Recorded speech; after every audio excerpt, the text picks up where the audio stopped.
student on a New Year break is raped in Goa on Christmas Day. A Korean tourist alleges rape in Kerala. As the horrific cases surface, women travelers across India share their concerns. Now listen in to few women travelers who shared their stories with us. Ankita Kumar, Vishakha is saying, raise your voice. If someone misbehaves, if someone is not giving you their due, just raise your voice. That is the only way things will get done. In this case, of course, the young Korean woman who was raped in Kerala, she didn't want to say anything to the police to begin with because she was obviously scared. She had been raped. She's in a foreign country. On the other hand, the young girl, the student who was raped in Goa, knew that this was her country and she could go to the police and the person will be arrested, and the person has been arrested.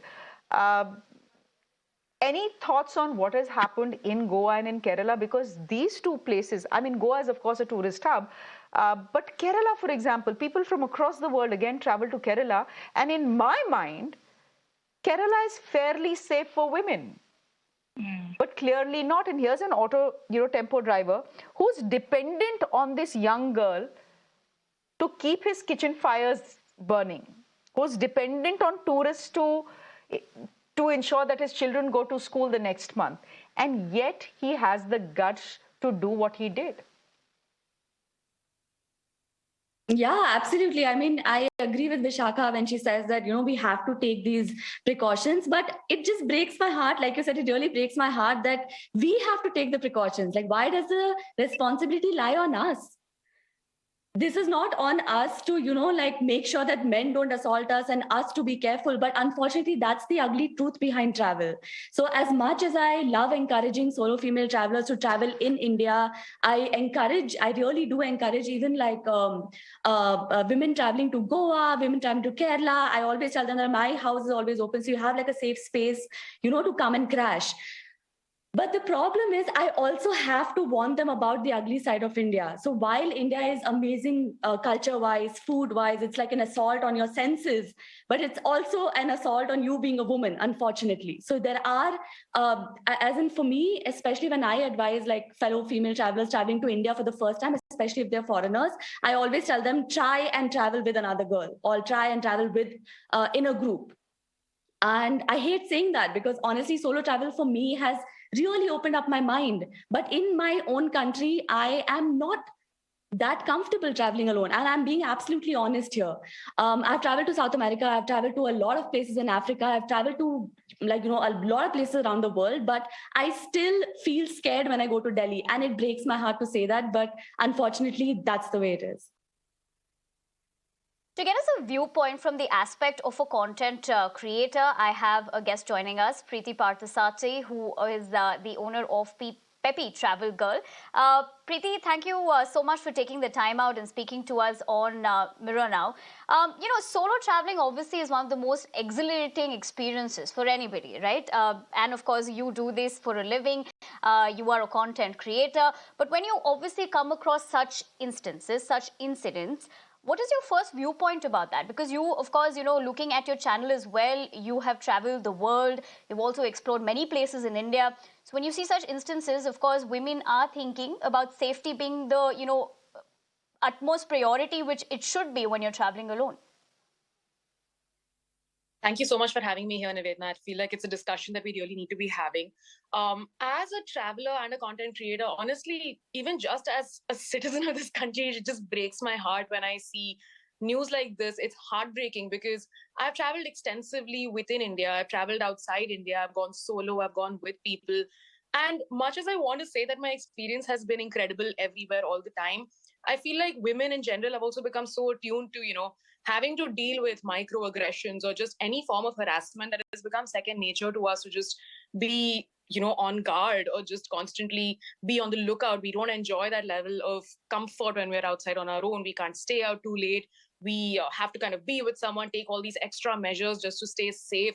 So while my work is largely in the travel space, I can't ignore the part of it that, comes with the stressors, like my parents worry at home, my friends are concerned.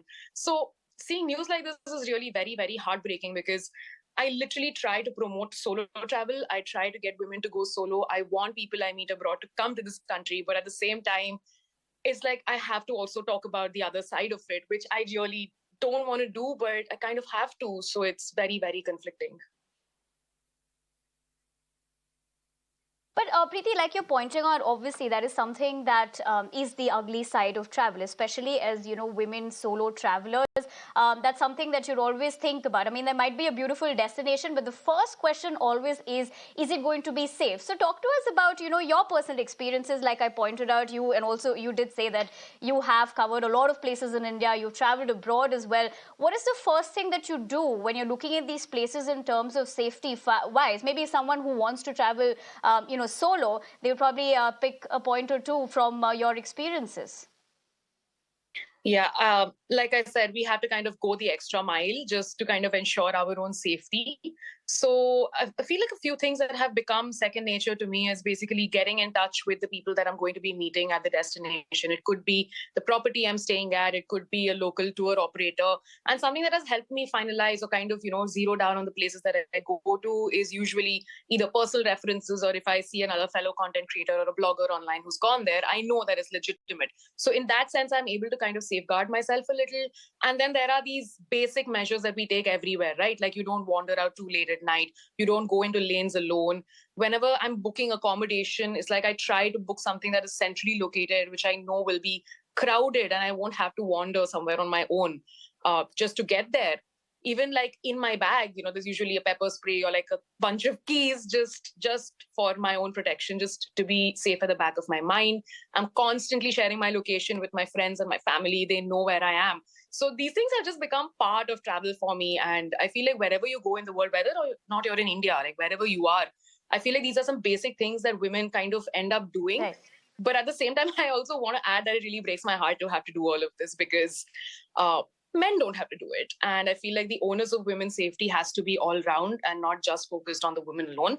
Like, how am I supposed to prevent someone attacking me, right? Like, I can do as much as possible, but if 10 men turn up, Right. then I'm helpless. So I feel like the conversation also needs to kind of focus all around. I can do as much as I can, but there has to be more effort from all sides as well. Absolutely. That was actually going to be my next question to you as well. With the fact that you pointed out so many things that you do in terms of ensuring that you are safe, you have all those equipments as well when you're traveling alone. But at the end of the day, it is about collectively providing a safe environment when women just want to have that experience of traveling, right? Yes, yes. I mean, we want to be able to walk at 2 in the morning, like go to a club and party just like everyone else and come back. We want to be able to take buses on our own without having that fear of getting groped or someone pinching your bottom. I mean, it's just basically us asking for a right to exist. And I feel like if that effort doesn't come from across the spectrum, it's not going to work. Like there's only so much women can do. All right, Preeti, on that note, really appreciate you joining us on Mirror Now and giving us your viewpoint. But for the moment, we'll leave it at that.